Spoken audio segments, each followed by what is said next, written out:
The arrivals hall of the international airport smelled of stale roasted coffee and damp coats. The relentless drone of rolling luggage echoed across the polished tile floors. Eleanor stood near baggage carousel number 4. Her knuckles were white as she gripped the handle of her worn burgundy suitcase. She had been away for 14 days. 14 days of sleeping in cheap roadside motels and sitting in unventilated conference rooms across 3 different states. She had taken the trip to secure the supply chains that kept her husband's failing distribution business barely afloat. She had done it because Mark asked her to. She had done it because she believed that marriage meant carrying the heavy end of the table when your partner could not. Her shoulders ached. Her feet were swollen in her modest black pumps. But there was a small flame of relief in her chest because she was finally home. Mark had promised to meet her here. He had promised to take her to dinner to celebrate the new contracts she had just won for him. Eleanor shifted her weight and pulled her phone from her coat pocket. She dialed Mark's number. It rang 3 times before he answered. The background noise on his end sounded strangely muffled. "Eleanor," Mark said. His voice was breathless, carrying a practiced tone of exhaustion. "Baby, I am so sorry. I am buried under a mountain of audit paperwork at the office. The tax guys just walked in unexpectedly. I cannot leave my desk right now." Eleanor stared at the flickering arrival board above the carousel. The flame of relief in her chest flickered and died. A familiar coldness seeped into her stomach. "Are you sure?" she asked softly. "You promised you would be here, Mark. I am so tired. I know. Mark sighed heavily into the receiver. "I feel terrible about it, but this audit could ruin us if I do not handle it. Just take a taxi home, okay? I will order your favorite takeout. We will celebrate properly tonight. I promise." Eleanor looked down at her scuffed shoes. She swallowed the lump in her throat. "Okay," she said. "I will get a cab." She ended the call. She slid the phone back into her pocket and gripped her suitcase. She turned around to walk toward the sliding exit doors, mentally calculating how much a taxi would cost, and wondering if they had enough in the joint account to cover it. She took 10 steps before she froze. Her breath caught in her throat. Her heart missed a slow, painful beat. Less than 50 feet away, standing near the international arrivals gate, was Mark. He was not at the office. He was not buried under audit paperwork. He was standing in the middle of the airport, wearing the expensive navy cashmere coat she had saved up for 3 months to buy him for their anniversary. He was checking his luxury watch with an expression of eager anticipation. Eleanor could not move. The heavy noise of the airport faded into a dull ringing in her ears. Her stomach twisted violently. She watched as the arrivals gate opened. A young woman with long blonde hair and a designer travel tote walked through. She was wearing tight leather leggings and a pristine white jacket. Mark's face lit up. It was a wide, genuine, unburdened smile. A smile Eleanor had not seen, aimed at her in over 2 years. He stepped forward and wrapped his arms around the blonde woman. He lifted her off the ground slightly. Then, right there in the middle of the crowded terminal, he kissed her. It was not a brief greeting. It was the kiss of a man who had been starving for the woman in his arms. When they finally pulled apart, the blonde woman laughed and touched his chest.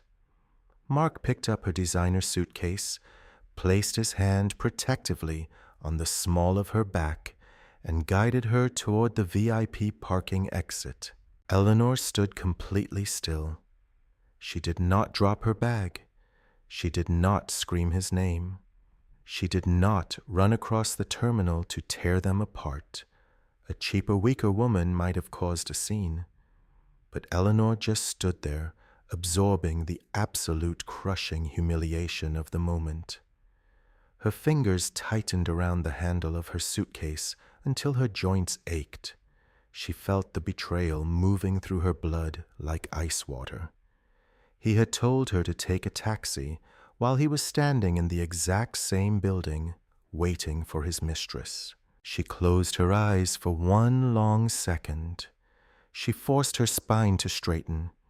She locked the pain away in a dark, quiet place inside her mind.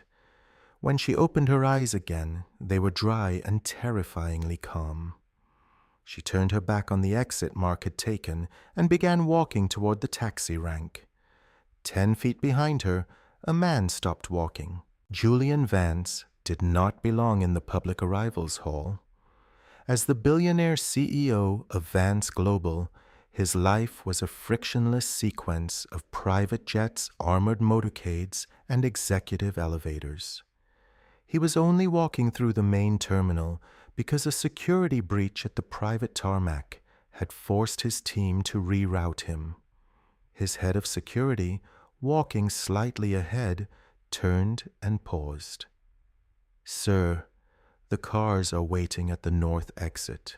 Julian held up one hand, a single silent gesture that instantly stopped his entire 4-man security detail in their tracks. "Wait," Julian commanded. His voice was low, carrying a natural, gravelly authority that demanded absolute obedience. His sharp, dark eyes were fixed on the woman with the burgundy suitcase. Julian Vance was a man who observed everything. He had built his empire by reading the invisible details that other men missed. He had seen the entire scene unfold. He had seen her make the phone call. He had seen the husband lie. He had seen the husband kiss the blonde woman. Julian had seen people break before. In his cutthroat corporate world, he watched powerful men crumble, beg, and throw tantrums when they lost everything. He expected the woman in the cheap coat to break down.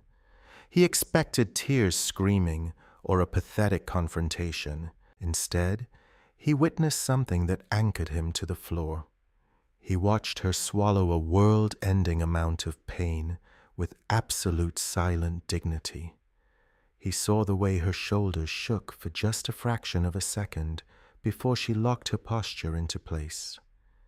There was no hysteria, only a quiet, regal endurance that stood in massive contrast to her worn-out clothes. Julian watched Eleanor walk away, her head held high, dragging her cheap suitcase behind her. Something ancient and protective stirred in his chest. It was an unfamiliar sensation, a sudden violent urge to step between that woman and whatever was hurting her. "Mr. Vance," his head of security prompted gently, "we should move." Julian did not look away from Eleanor until she disappeared through the automatic doors into the cold rain outside. He adjusted the cuffs of his bespoke Tom Ford suit. The cold, calculating mask of the CEO slid back onto his face, but his eyes remained dangerously sharp. "Did you see that woman?" Julian asked his security chief. "The one with the burgundy bag." "Yes, sir." "Find her," Julian said quietly. His tone left no room for failure. "I want her name. I want her husband's name. I want every financial record, every business dealing, and every secret that man has ever kept on my desk by midnight." The security chief blinked, surprised by the unprecedented request, but nodded instantly. "Understood, sir." Julian began walking toward his waiting Rolls-Royce. Mark had no idea what he had just done. He had thrown away a woman who carried herself like a queen, and in doing so, he had just drawn the attention of the most ruthless predator in the city. The taxi ride to the house took 45 minutes. Eleanor sat in the back seat, staring out at the rain-streaked windows. She did not cry. Crying required energy, and all of her energy was currently focused on surviving the next few hours without shattering into pieces. When the taxi pulled up to the driveway of the suburban house, Eleanor paid the driver in cash and dragged her suitcase to the front door. The house was quiet. It was a beautiful 4-bedroom property, heavily mortgaged, which she had spent the last 5 years decorating, cleaning, and maintaining. She unlocked the door and stepped inside. The air in the hallway felt different. It was a subtle shift, but Eleanor was a woman who noticed everything. There was a faint scent lingering near the entrance, a cloying, overly sweet floral perfume. It was the same scent she had smelled on the blonde woman at the airport. Eleanor left her suitcase by the door and walked into the living room. The throw pillows on the couch were arranged differently. There was a faint lipstick stain on the rim of a crystal glass left carelessly on the coffee table. She walked into the kitchen. The trash bin contained 2 empty bottles of expensive champagne. The champagne she had bought to save for their anniversary. Every piece of evidence felt like a physical blow to her stomach, but she refused to bend. She walked upstairs to their master bedroom. She pulled a large duffel bag from the top of the closet and began to pack. She did not pack everything. She only packed what was truly hers, her sensible work clothes, her few pieces of simple jewelry, her laptop, which contained the master spreadsheets that kept Mark's company from drowning in debt. She left behind the expensive dresses Mark had bought her for corporate dinners. She left behind the diamond necklace he had given her when he needed her to sign over her personal savings to bail out his warehouse lease. As she packed, her mind worked with cold, mechanical efficiency. For 5 years, she had been the invisible engine of Mark's life. She managed his schedule. She balanced his company's chaotic accounting. She remembered his mother's birthday. She negotiated with his angry suppliers. She had built a fortress around him, allowing him to play the role of the successful businessman while she did the actual labor in the shadows. Now she was taking the engine away. She walked over to his bedside table. She placed her wedding ring exactly in the center of the dark oak wood. It made a quiet, definitive clink. Next to the ring, she placed the USB drive containing the finalized supply contracts she had just spent 14 days securing. A parting gift, a final testament to the fact that she had done her duty until the very last second. Eleanor carried her bags downstairs. Just as she reached the hallway, the front door unlocked. Mark walked in. He was alone. The cashmere coat was slightly damp from the rain.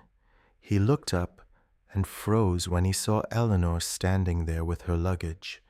His eyes darted nervously toward the kitchen, clearly panicked about whether he had left any evidence of Chloe behind.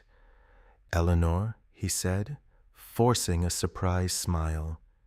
"You are home early. I thought you would still be in the taxi. I was just about to order that dinner."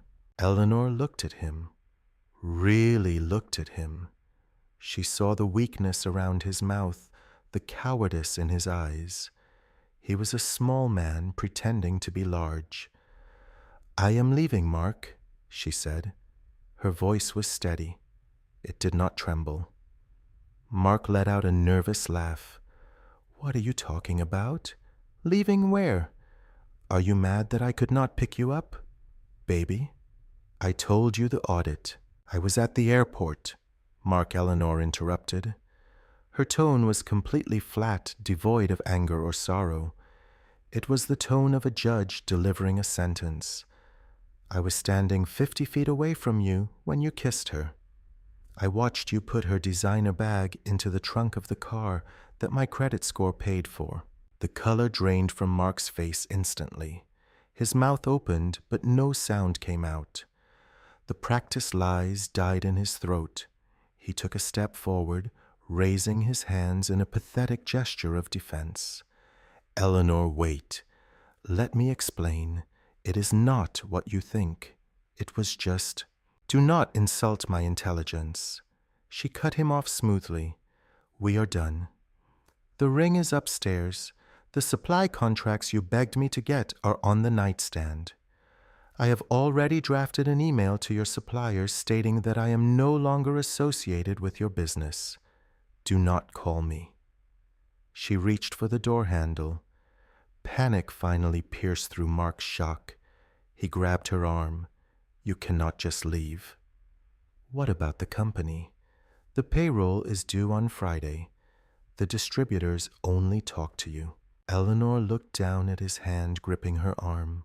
She looked back up into his eyes. Her expression was so coldly untouchable that Mark instinctively let go. Figure it out yourself, Mark. You are the boss, after all. She opened the door and walked out into the rain. She did not look back. She did not see Mark sprinting up the stairs to check the bedside table. She did not hear his curse of frustration when he realized she had actually left.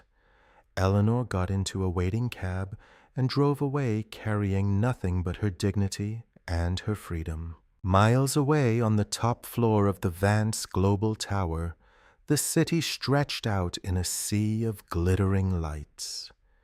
Julian Vance sat behind a massive black marble desk. The penthouse office was completely silent, insulated from the chaos of the world below. The heavy wooden door opened. His head of security walked in and placed a thick sealed folder on the marble surface. Everything you asked for, sir, the chief said respectfully. Julian dismissed him with a nod. He picked up the file and opened it. The first page was a photograph of Eleanor.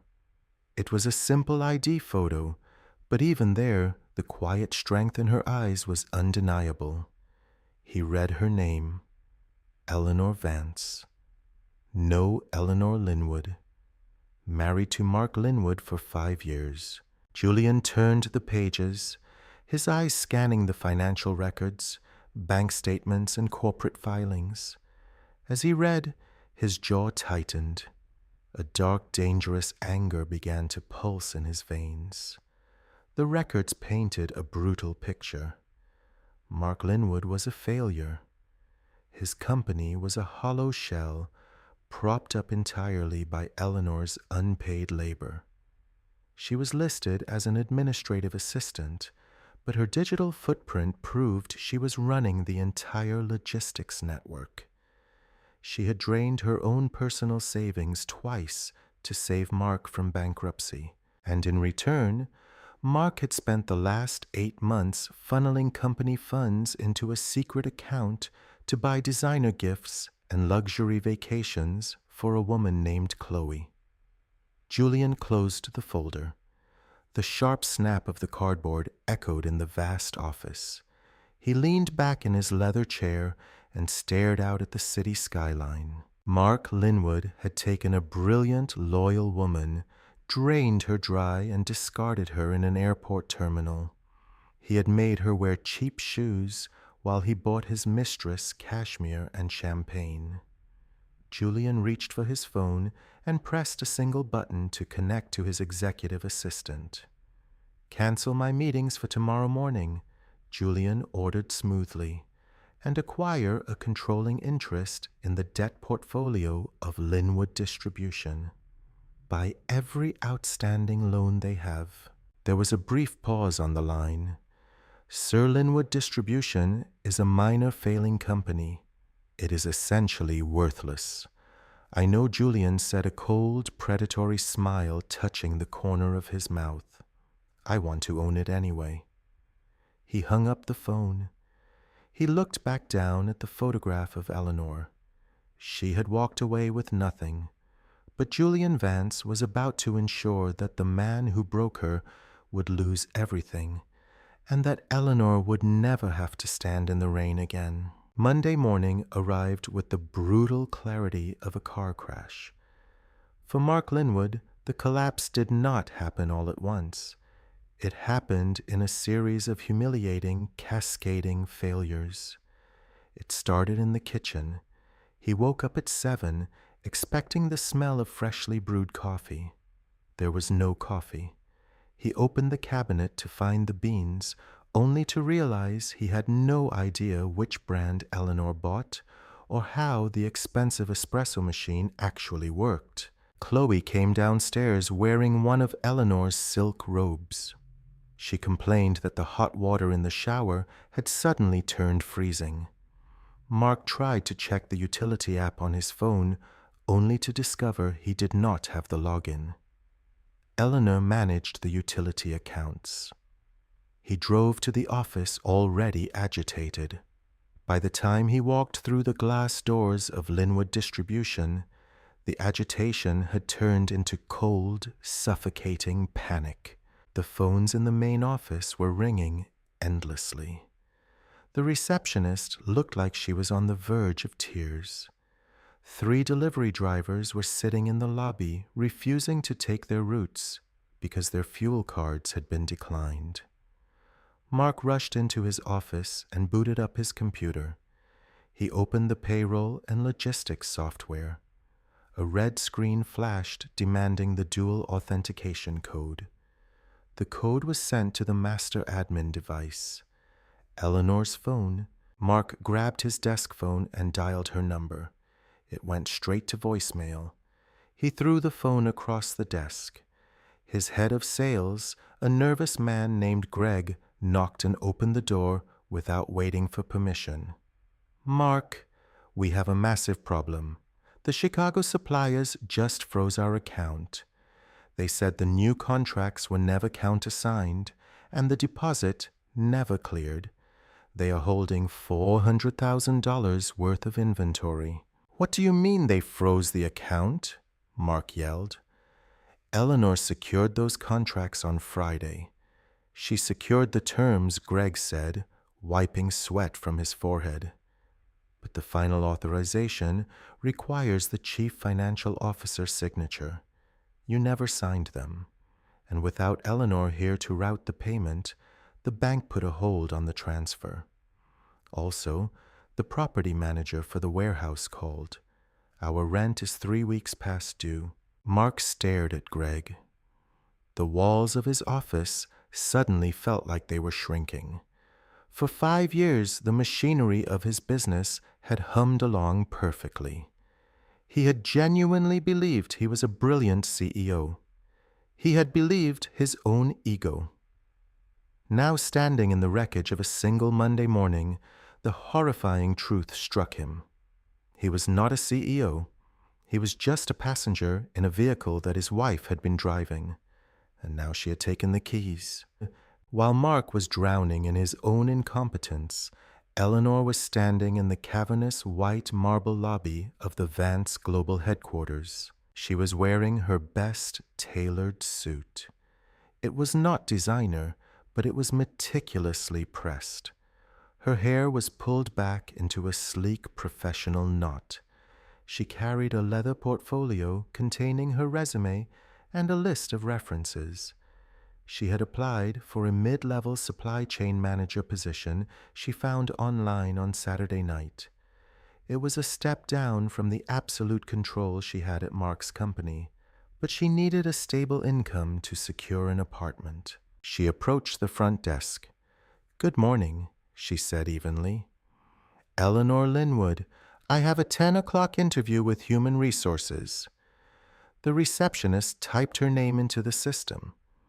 The woman's eyes widened slightly. She quickly picked up a sleek black telephone. "Yes, Miss Linwood is here in the lobby." "Understood." The receptionist stood up and smiled respectfully. "Miss Linwood, your interview has been moved. You are not meeting with Human Resources today. Please take the private elevator bank on the left to the 75th floor." Eleanor frowned slightly. The 75th floor was the executive suite. Why would a mid-level management candidate be sent to the executive suite? But she did not argue. She thanked the receptionist and walked toward the dark glass elevators. The ride up was completely silent. Her stomach gave a slight nervous flutter, but she ruthlessly suppressed it. When the elevator doors slid open, she stepped into a world of overwhelming quiet wealth. The floors were black marble. The walls were lined with abstract art. The air smelled faintly of cedar and expensive cologne. An assistant guided her down a long corridor and opened a set of heavy mahogany doors. "Please go right in, Miss Linwood." Eleanor walked into an office that was larger than her entire previous house. Floor-to-ceiling windows offered a dizzying panoramic view of the city skyline, but the view was entirely overshadowed by the man sitting behind the massive desk. Julian Vance was reading a document. He did not immediately look up. The silence in the room was heavy thick with an authority that Eleanor could feel pressing against her skin. He was dressed in a dark, impeccably tailored suit that radiated power. He emanated an energy of absolute dangerous control. "Have a seat, Eleanor," he said. His voice was a low, gravelly baritone that sent a strange, involuntary shiver down her spine. She walked forward and sat in the leather chair opposite him. She kept her posture perfectly straight. She did not fidget. Julian finally set his pen down and looked up. His dark, penetrating eyes locked onto hers. For a split second, Eleanor felt a jolt of recognition, though she could not place where she had seen him. He looked at her, not with the polite detachment of an interviewer, but with the intense, calculating focus of a predator studying a highly valuable prize. "You applied for a mid-level logistics role," Julian stated, picking up her resume. The paper looked absurdly small in his large hands. "Yes, sir," Eleanor replied smoothly. "My background is in supply chain optimization and corporate crisis management." Julian tossed the resume onto the desk. It slid across the smooth surface and stopped near her hand. "I am not giving you that job," he said. Eleanor felt a cold stone drop in her chest, but her face remained a mask of polite professionalism. "I understand. Thank you for your time, Mr. Vance." She reached for her portfolio, preparing to stand up. She would not beg. She had already left all her begging in her dead marriage. "Sit down," Julian commanded. It was not a request. Eleanor paused, then slowly leaned back into the chair. She met his gaze directly, refusing to be intimidated. "I am not giving you that job." Julian continued, leaning forward slightly. "Because it is an insult to your intellect. I read the operational audits from Linwood Distribution. I saw the routing systems you built from scratch. You took a dying, mismanaged company run by a fool and kept it profitable for 5 years using sheer administrative violence." Eleanor froze. Her breath caught in her throat. "How do you know about the internal operations of my husband's company?" Julian's eyes darkened at the word husband. "Your ex-husband.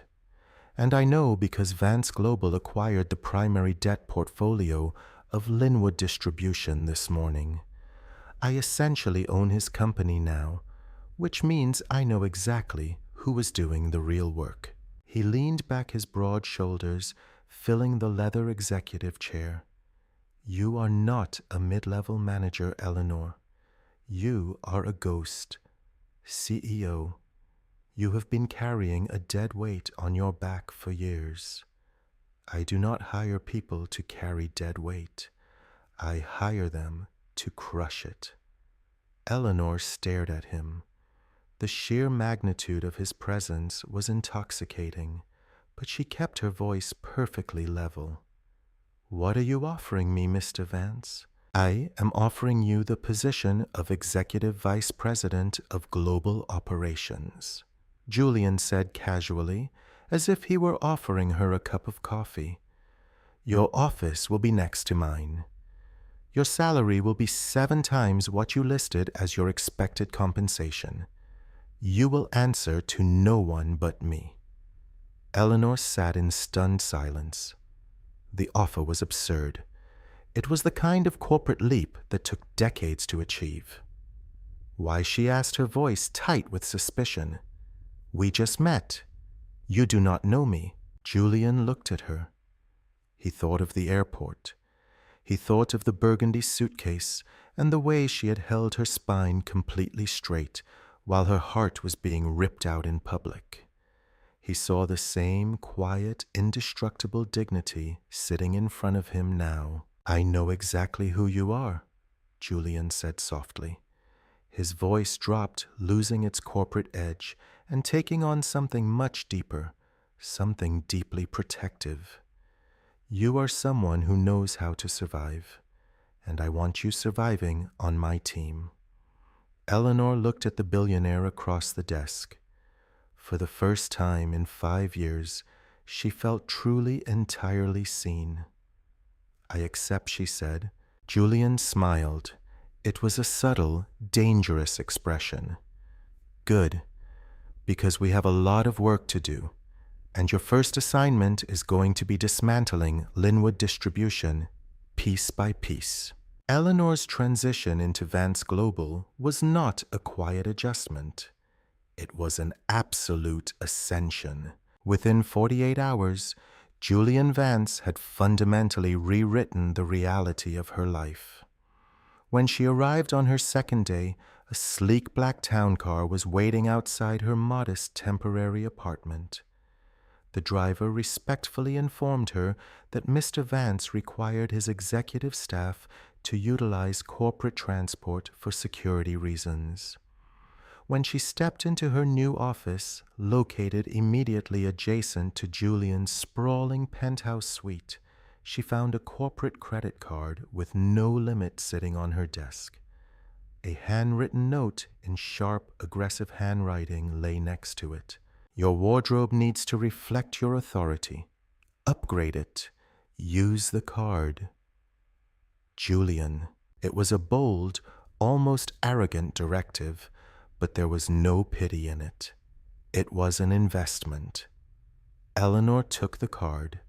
She went to the luxury boutiques downtown and bought sharply tailored suits in slate gray, deep navy, and pristine white.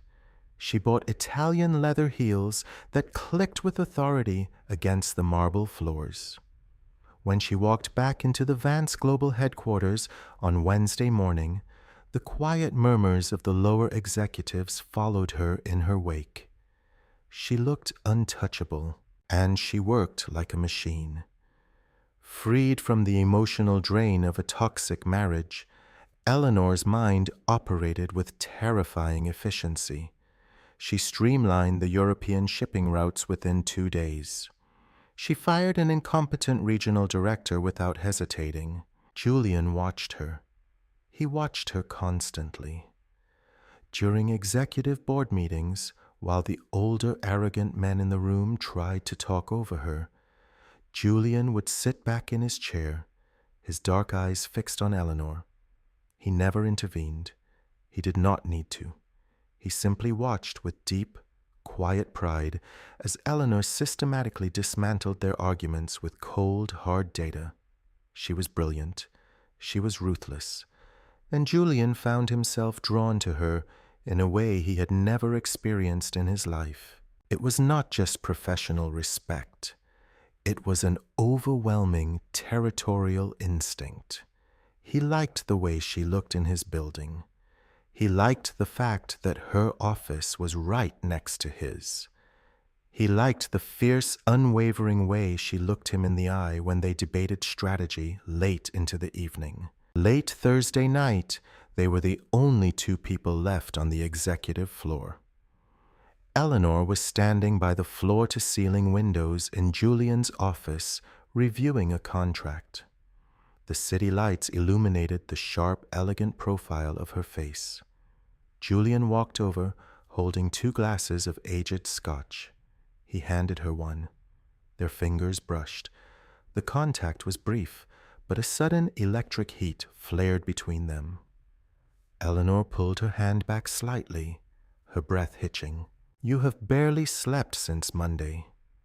Julian said, his voice low in the quiet room. "I do not need much sleep," Eleanor replied, looking out at the city. "I am used to working long hours. You are used to surviving," Julian corrected gently. Stepping closer, his towering frame casting a shadow over her.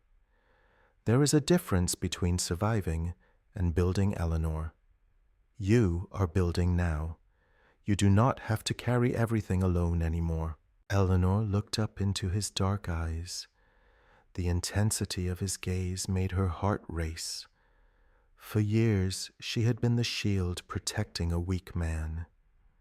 Now standing next to Julian Vance, she felt an unfamiliar sensation.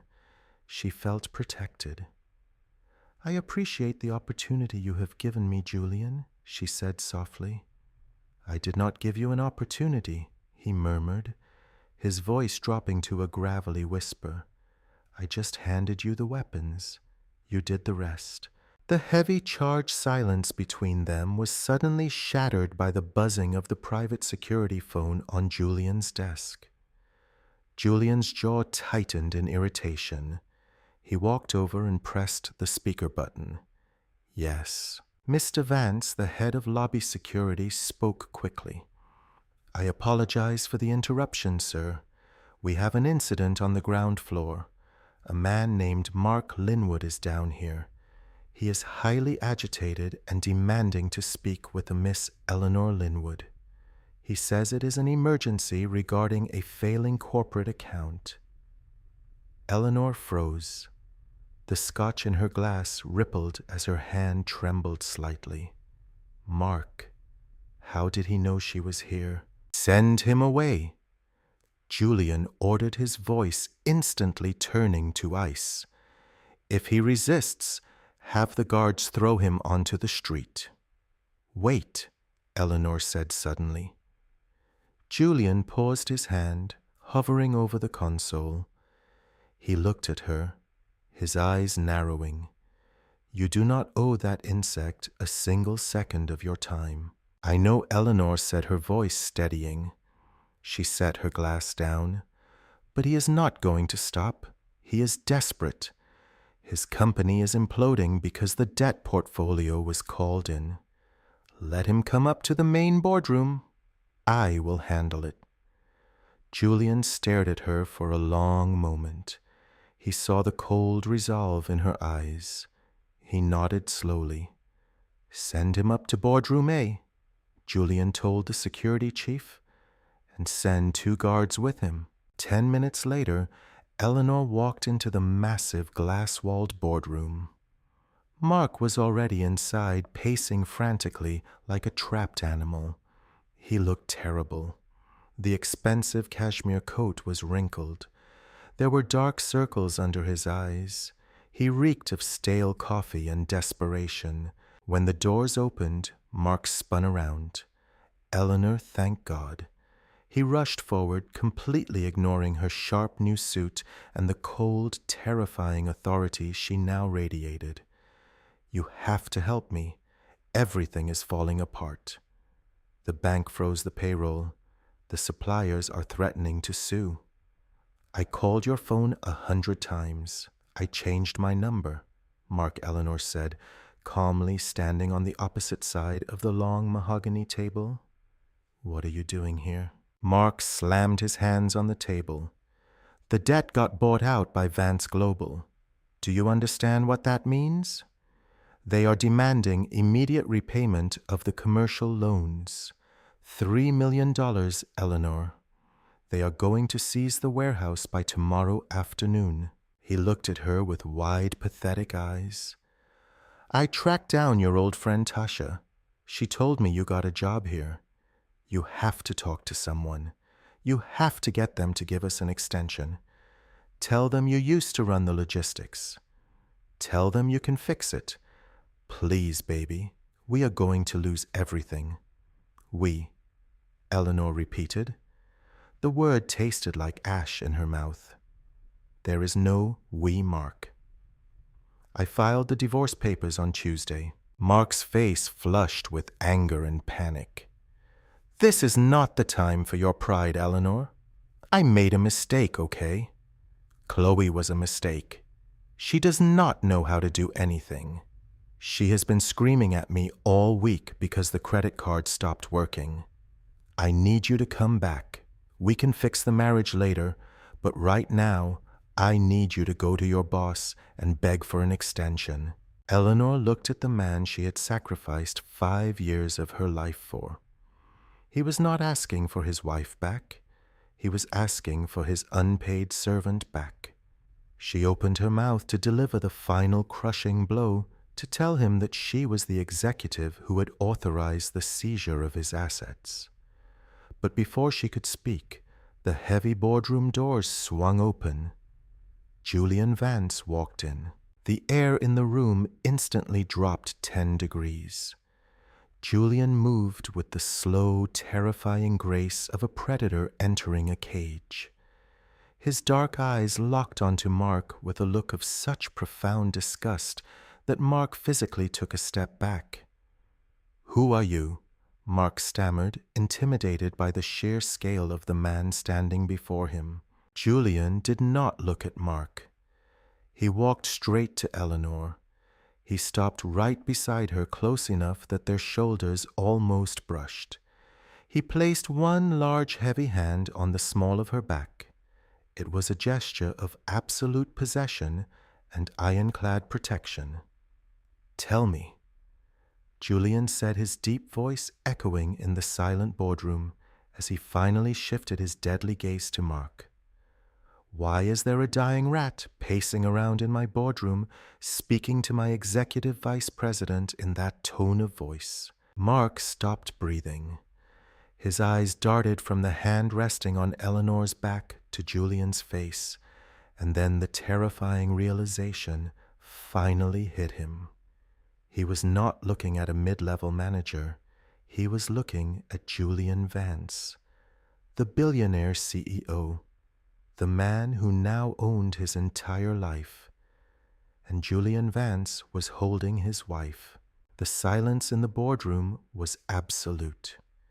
Mark stared at the massive, dark-eyed man standing beside his wife. His brain struggled to process the information. Julian Vance, the billionaire, the man who could destroy entire corporations with a single phone call, and his hand was resting intimately on Eleanor's back. Executive Vice President Mark repeated his voice barely a whisper. His face went pale as he looked at Eleanor. "You work for him." "No," Julian corrected smoothly, his tone laced with lethal authority. "She works with me. She runs my global operations. You, on the other hand, are a man who owes me $3 million. Mark swallowed hard. "Mr. Vance, please. I just need a 30-day extension. If you just let me explain the logistics." Julian raised one hand, a gesture so casual yet so commanding that Mark instantly snapped his mouth shut. "You do not have logistics," Julian said coldly. "You had a wife who built a functional system out of your incompetence. You threw her away for a cheap distraction. The debt collection proceeds tomorrow at noon. If you are on my property again, I will have you arrested for trespassing. Get out." The 2 security guards stepped forward, grabbing Mark by the arms. Mark struggled weakly, his eyes fixed on Eleanor, begging for a lifeline. But Eleanor just looked at him with an expression of pure, untouchable indifference. She did not say a word as he was dragged backward out of the glass doors. By Friday evening, The reality of the impending bankruptcy had driven Mark into a state of manic denial. He convinced himself that if he could just secure one private investor, he could buy out the debt from Vance Global and save his ego. To do this, he took Chloe to the Obsidian, the most exclusive, ridiculously expensive restaurant in the city, hoping to network with the venture capitalists who dined there. He was paying for the dinner using the very last of his emergency credit lines. He did not know that the Obsidian was Julian Vance's favorite restaurant. Eleanor arrived at the Obsidian at 8 o'clock. She was meeting Julian for a working dinner to finalize the European shipping mergers. She wore a tailored black silk dress that cost more than Mark's car. It fit her perfectly, radiating, quiet, expensive elegance. A simple diamond pendant, a gift Julian had quietly had his assistant leave on her desk that morning, rested at her collarbone. She was seated at Julian's private corner booth. Julian had stepped away to speak with the head chef in the kitchen. Eleanor took a sip of her sparkling water, looking over the digital tablet containing the merger files. Well, well, well. Look who is pretending to be somebody. Eleanor did not flinch. She slowly lowered her tablet and looked up. Standing by her table was Chloe. The blonde woman was wearing a tight red dress that was far too loud for the subdued elegance of the restaurant. Around Chloe's neck was a gold chain.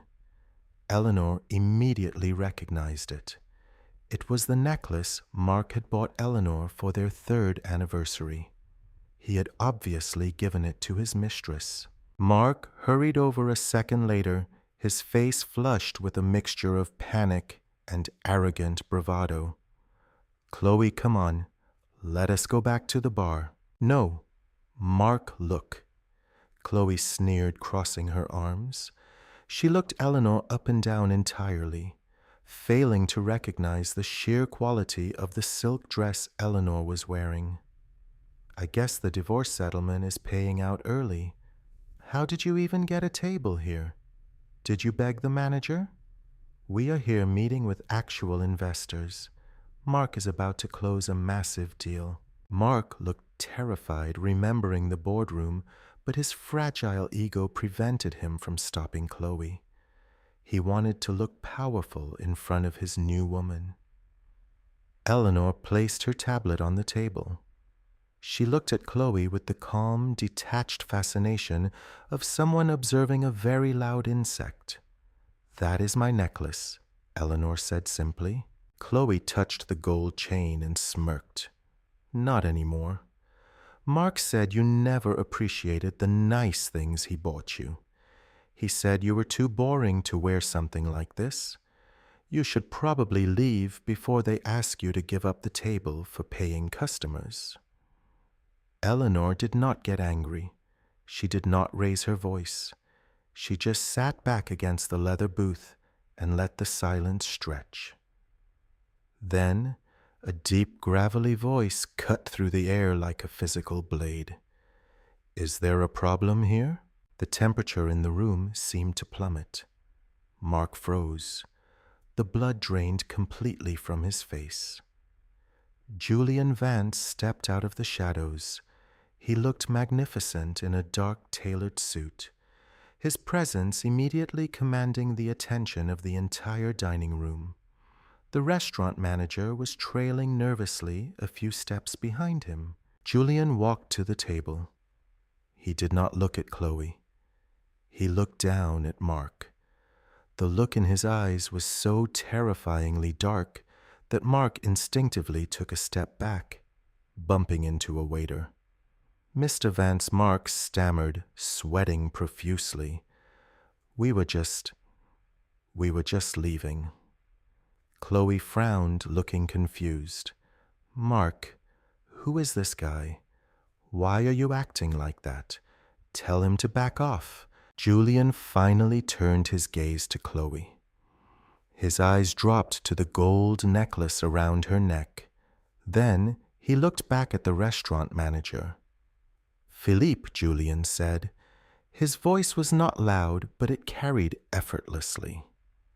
Yes, Mr. Vance, the manager said, stepping forward quickly, bowing his head in pure deference. Why are there scavengers standing at my table? Julian asked. The entire restaurant went dead silent. The venture capitalists and wealthy elite sitting at the nearby tables stopped eating and watched. The humiliation was sudden, public, and absolute. Mr. Vance. I apologize profusely, the manager said, turning a fierce glare on Mark and Chloe. Chloe turned red with indignation. Excuse me. Do you know who my boyfriend is? He owns a distribution empire. He owns nothing. Julian corrected his voice, echoing in the quiet room. He is $3 million in debt. His credit cards have been declined twice at the bar tonight, and tomorrow morning his company assets will be liquidated. The surrounding tables began to whisper. Mark looked around, seeing the venture capitalists he had been trying to impress openly laughing at him. His entire world was crumbling in public. Julian stepped closer to Mark. The power contrast was devastating. Julian was a towering force of untouchable wealth. Mark was a pathetic, sweating fraud. Your mistress is wearing a necklace you stole from the woman sitting at this table, Julian said softly, his voice a lethal threat. Take it off. Mark shook his head, panicked. Please, Mr. Vance, do not do this here. I said, take it off, Julian commanded. Trembling uncontrollably, Mark reached out and unclasped the necklace from Chloe's neck. Chloe gasped, looking horrified and humiliated as the surrounding patrons watched her boyfriend strip her of the jewelry. Put it on the table, Julian ordered. Mark dropped the gold chain onto the white tablecloth like it burned him. Now get out of my restaurant, Julian said, and if you ever speak to Eleanor again, I will make sure you cannot afford to eat in a fast food parking lot. The manager signaled security. 2 large men in suits escorted a humiliated, completely destroyed Mark and a crying Chloe out of the dining room. The elite crowd watched them leave in disgrace. Julian sat down across from Eleanor. He picked up his glass of scotch. His dark eyes softened as he looked at her. Are you all right? He asked quietly. Eleanor looked at the gold necklace on the table. She felt a profound sense of closure. She looked up at the billionaire who had just defended her honor in front of the entire city. I am perfectly fine, Julian. She smiled softly. The wine here is excellent. Monday morning broke with heavy gray skies. The rain fell in relentless sheets over the industrial district where Linwood Distribution was located. Mark pulled into the parking lot at 7 in the morning. His stomach was tied in agonizing knots. He had spent the entire weekend trying to call emergency lenders, begging for a bridge loan. Every single bank had rejected him. Word had spread through the financial sector that Julian Vance was the one calling in the debt. Nobody dared to cross Vance Global. As Mark drove his leased Mercedes toward his reserved parking spot, he hit the brakes. There were 4 black SUVs parked directly in front of the main loading docks. Men in dark suits and federal marshals were standing by the entrance. A heavy steel chain with a massive padlock had been wrapped around the glass front doors. Glued to the glass was a bright yellow legal notice of asset seizure. Mark stumbled out of his car into the rain. He ran toward the doors, his expensive shoes splashing in the muddy puddles. Hey, stop! You cannot do this, Mark yelled, his voice cracking with panic. I am the CEO. This is my building. A tall man in a sharp gray suit stepped forward holding a clipboard. He looked at Mark with total apathy. Mark Linwood. Yes, Mark breathed heavily. You have to give me until Wednesday. I have investors looking at the books. The man flipped a page on his clipboard. This property, all inventory inside, and the operational licenses now belong to Vance Global Holdings. We are the corporate liquidators. You are legally barred from entering the premises. If you step past this yellow line, the marshals will arrest you for trespassing. Mark stared at the heavy chain on the door. Through the dark glass, he could see his desk in the distance. He could see the framed business awards on the wall. Awards he had won because Eleanor had falsified the growth margins to make him look good. It was gone. All of it. Erased in a single morning. Mark slowly walked back to his car. He drove home in complete silence. The reality of his failure was a suffocating weight on his chest. He had nothing left, but at least he still had his house. He still had Chloe. He would sell the car's downsize and start over. When he pulled into the driveway of his suburban home, he noticed a large tow truck backing up toward the garage. Two men in high-visibility jackets were securing thick chains to the axles of Chloe's white Range Rover. "What the hell are you doing?" Mark screamed, sprinting across the wet grass. "Repossession, buddy." The tow truck driver grunted, not even looking up. 3 months behind on the lease payments. Mark froze. Eleanor had always handled the car leases. He had not even thought about them since she left. The front door of the house burst open. Chloe stormed out.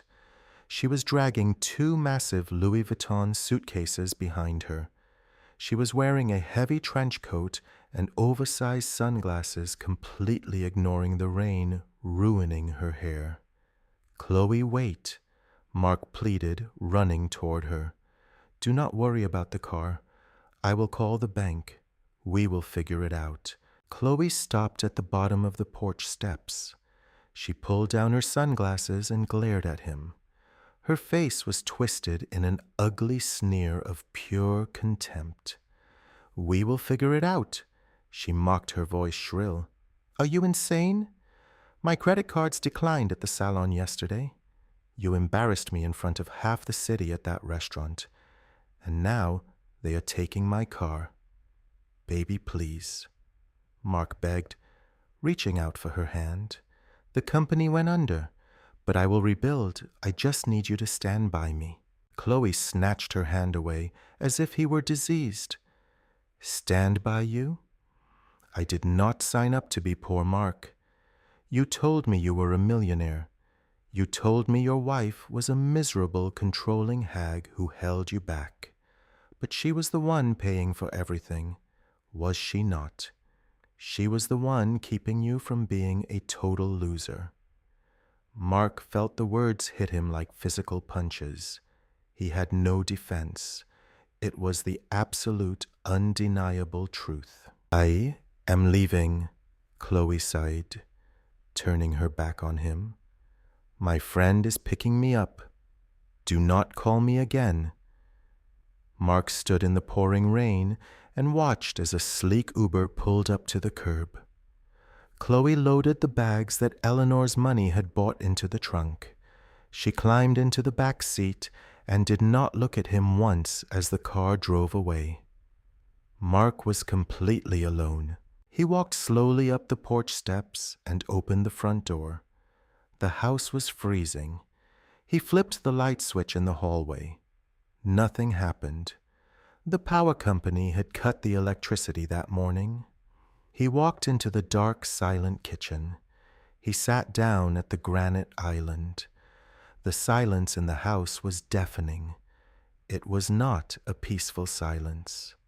It was the silence of a grave. He looked at the counter. Sitting near the sink was a white ceramic mug. It was the mug Eleanor used to drink her tea from every morning while she reviewed the corporate accounts.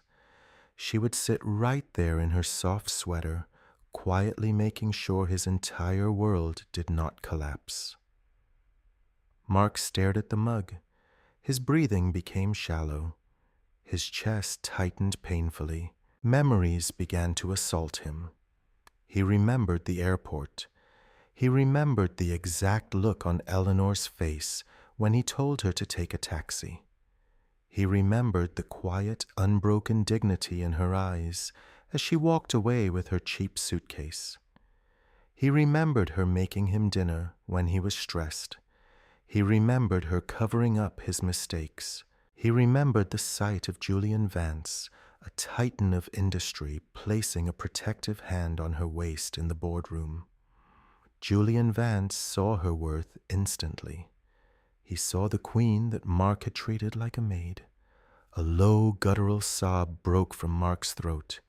He buried his face in his hands. He wept in the dark, freezing kitchen.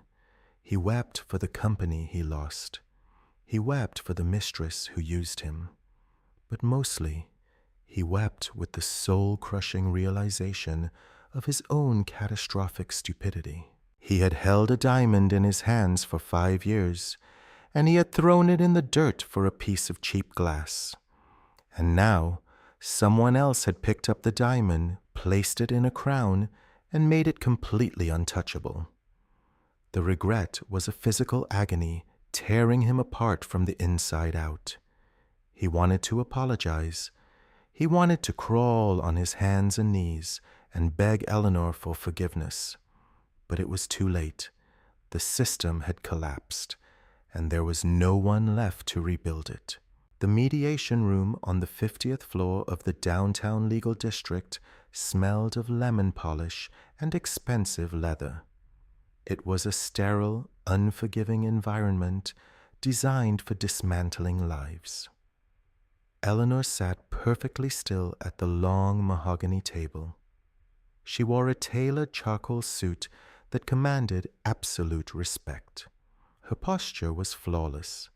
Beside her sat a single, sharp-eyed attorney provided by the Vance Global Legal Department. Across the table sat Mark. He looked like a ghost of the man who had stood in the airport just weeks ago. His suit was slightly too large on him now. He had not shaved in days. His hands trembled lightly as he held his plastic cup of water. His lawyer, a cheap attorney he had hired on credit, looked nervous and out of his depth. The terms of the divorce are simple. Eleanor's attorney stated smoothly, "Our client relinquishes any claim to the residential property which is currently in foreclosure anyway. In exchange, Mr. Linwood waives any right to spousal support or claims against her current assets." Mark stared at the thick stack of papers. A desperate, ugly greed flickered in his bloodshot eyes. He was drowning. He had no house, no company, and no money. And sitting across from him was a woman who was now earning a massive executive salary at the most powerful corporation in the city. "No," Mark rasped, his voice rough. "I am not signing that." Eleanor did not blink. She merely tilted her head, observing him with cold curiosity. Mark leaned forward, pointing a shaking finger at her. "We are still legally married. You got that high-paying job while we were married. Half of your Vance Global salary belongs to me. And since I am currently unemployed due to your boss illegally seizing my company, I am entitled to substantial spousal support." His lawyer winced visibly, realizing how pathetic the argument sounded, but Mark pushed forward, fueled by pure desperation. "I will drag this out in court for years." Eleanor, Mark threatened, his voice rising. "I will tell the judge you abandoned the marital home. I will make sure the press knows the new executive vice president of Vance Global destroyed her own husband's business out of spite. Unless you pay me $3 million to settle my debts, I am not signing anything." The room fell silent. It was the silence of a bomb waiting to detonate. Eleanor looked at Mark. She saw right through the bravado to the terrified, pathetic core of him. She did not feel anger.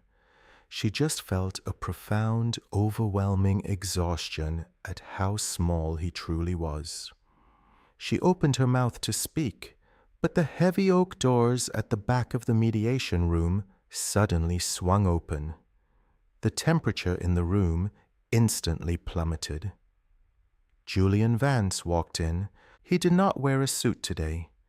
He wore a black cashmere overcoat over a dark tailored shirt. The lack of a tie only made him look more dangerous, like a predator stripped of corporate formalities. Behind him walked 3 men holding thick black briefcases. They were the senior partners of the most ruthless corporate litigation firm in the country. Julian did not look at the lawyers. He did not look at Mark. He walked straight to Eleanor. He stopped behind her chair and placed both of his large hands on her shoulders. The weight of his touch was incredibly grounding. It was a silent, terrifying display of absolute protection. "I heard there was a delay in the signing," Julian said. His deep, gravelly voice vibrated through the silent room. Mark shrank back into his leather chair. The arrogant threat he had just made evaporated from his throat. He stared at the towering billionaire, his breathing suddenly shallow and rapid. "Mr. Vance, this is a private legal mediation." Julian finally shifted his dark, predatory gaze to Mark. "It is no longer private," Julian said softly. "I am making it my business." One of Julian's senior attorneys stepped forward and dropped a massive 500-page binder onto the center of the mahogany table. The loud thud made Mark flinch. "What is this?" Mark's cheap lawyer asked nervously. That Julian said, his eyes never leaving Mark, is a forensic financial audit of Linwood Distribution over the last 36 months. Mark went completely pale. His stomach dropped into a bottomless abyss. "You demanded $3 million from my vice president." Julian continued, his voice dangerously even. "You threatened to take her to court. But if you take her to court, that audit becomes public record. And that audit proves that for the past 3 years, you have been forging Eleanor's signature on commercial loan documents to funnel money into offshore accounts." The room was deathly quiet. Eleanor looked at the binder. A cold wave of shock washed over her. She had known Mark was incompetent, but she had not known he was a criminal. He had used her name to steal. "That is a federal offense," Mr. Linwood Julian's attorney stated coldly. "Wire fraud, corporate embezzlement, and identity theft. The mandatory minimum sentence is 10 years in federal prison. We have already prepared the dossier for the district attorney." Mark began to hyperventilate. Sweat beaded on his forehead. He looked at his lawyer, but his lawyer was already packing his briefcase silently, refusing to be an accomplice to federal fraud. Julian leaned forward slightly, resting his hands flat on the table, looming over Mark like an executioner. "You have 2 choices," Mark Julian whispered. The sheer menace in his tone made the air feel thick. "Choice 1. You refuse to sign these divorce papers. You try to take a single dime from the woman you betrayed, and I will personally ensure you spend the next decade in a concrete cell, bankrupt, ruined, and forgotten." Mark choked back a sob, his hands gripping his hair. "Or," Julian continued smoothly, "choice 2. You sign the papers right now. You walk out of this room with exactly what you deserve. Nothing, You walk away. You never contact Eleanor again, and you spend the rest of your miserable life working minimum wage to pay off the personal debts you accrued. Julian picked up a heavy silver pen and tossed it onto the table. It rolled and stopped right in front of Mark. "Pick it up," Julian commanded. Mark's hand shook violently as he reached for the pen. Tears of absolute terror and regret spilled down his cheeks. He looked at Eleanor one last time. He wanted to see a flicker of mercy.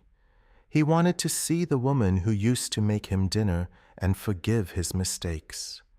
But Eleanor just looked at him with eyes as hard and cold as diamonds. She had survived him, and she was entirely out of his reach. Mark pressed the pen to the paper.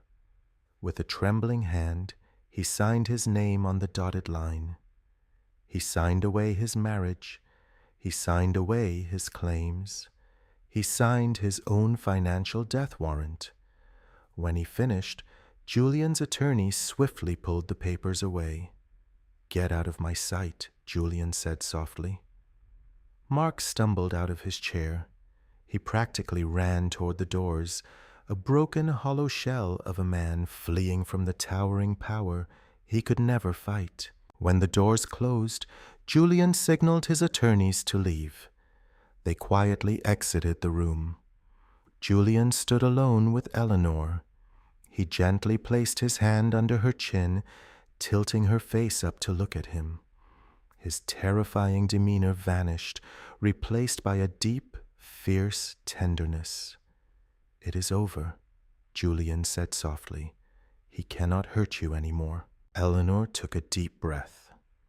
The heavy chains she had carried for 5 years finally shattered and fell away. She looked at the billionaire who had stepped into her life and burned her enemies to the ground. "Thank you," she whispered. Julian brushed a stray lock of hair behind her ear. His thumb traced the line of her jaw. "You never have to thank me for protecting what is mine," he murmured. 6 months later. The winter air in the city was crisp and biting, but inside the grand ballroom of the Plaza Hotel, it was warm and shimmering with gold light. Vance Global was hosting its annual charity gala. It was the most exclusive event of the year, populated by senators, tech billionaires, and the old money elite of the coast. Eleanor stood near the towering glass windows, holding a crystal flute of champagne. She looked absolutely breathtaking. She wore a custom midnight blue velvet gown that draped perfectly across her silhouette. A stunning diamond collar rested gracefully against her skin. She was no longer the exhausted woman in cheap shoes dragging a burgundy suitcase. She was Eleanor Vance. She and Julian had quietly married in a private ceremony in Italy 2 months ago. It was an alliance of pure, undeniable power, but more importantly, it was a partnership of profound respect. Julian did not silence her. He amplified her. He gave her the entire world on a silver platter, and she managed it with the brilliant, quiet grace she had always possessed. Julian was standing across the room, speaking with a group of international investors. Even from 50 feet away, his dark eyes constantly found her. He excused himself from the conversation and walked toward her. The crowd naturally parted for him.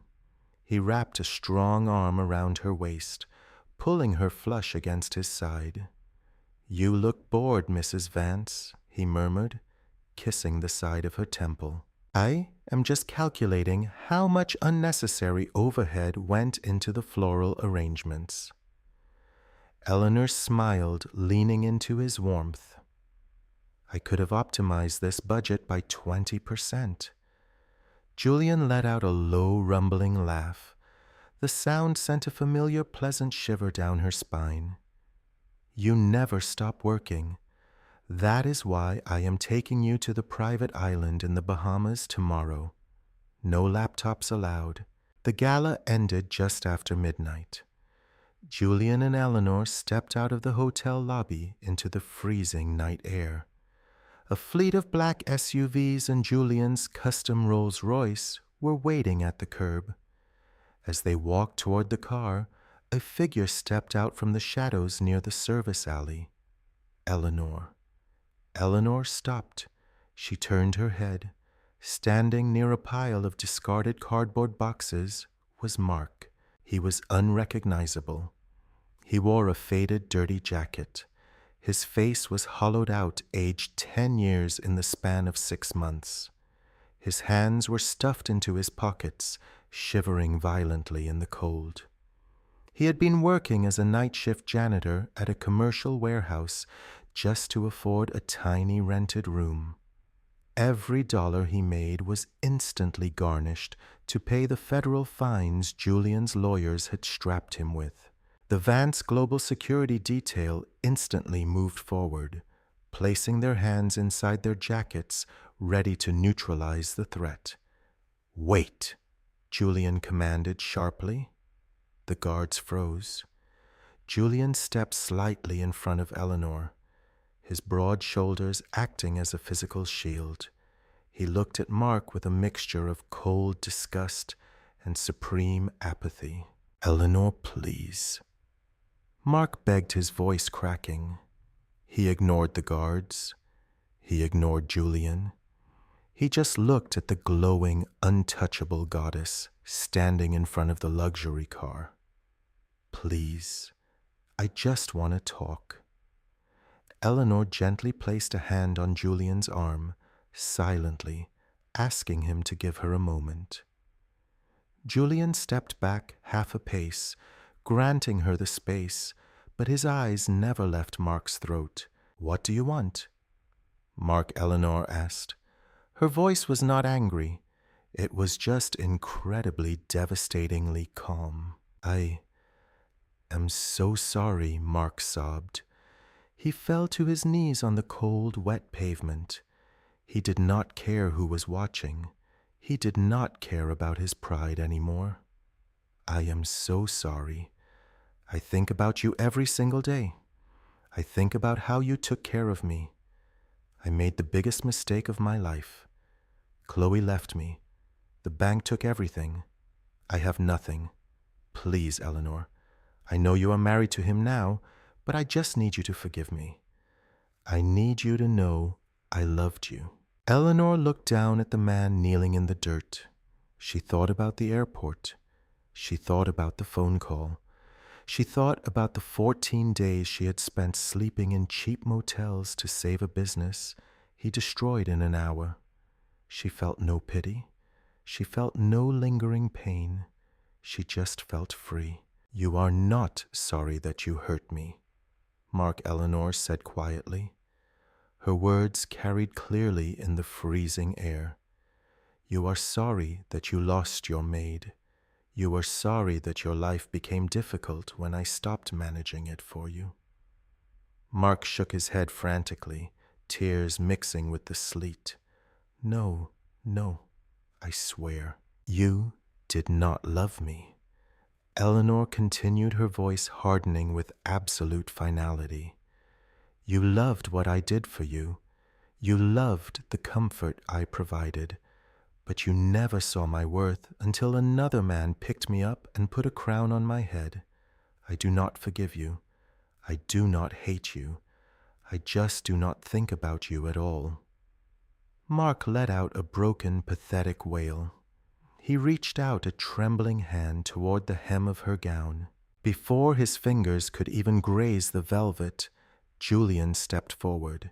His heavy leather shoes slammed down onto the pavement, inches from Mark's hand. "Do not touch my wife." Julian growled, his voice a lethal, vibrating threat. "If you ever come within 50 feet of her again, I will not use lawyers. I will handle it myself. Do you understand?" Mark recoiled in sheer terror, scrambling backward on the wet ground. Julian turned his back on the broken man. He opened the heavy door of the Rolls-Royce and gently guided Eleanor inside, shielding her from the cold. He climbed in beside her and pulled her into his arms. The door shut with a heavy, solid thud, sealing them inside their quiet, luxurious world. The motorcade pulled away, leaving Mark kneeling alone in the freezing rain, watching the only good thing he ever had disappear into a life he could never reach. Eleanor rested her head against Julian's chest. She listened to the steady, powerful beat of his heart. She closed her eyes, feeling the warmth of the heated leather and the expensive scent of his cologne. She had walked out of an airport with nothing but a burgundy suitcase and her dignity. She had endured the invisible labor. She had survived the public humiliation. And in the end, she had not just found her revenge. She had found an empire. And she had found a man who knew exactly how heavy her crown was and chose to help her carry it.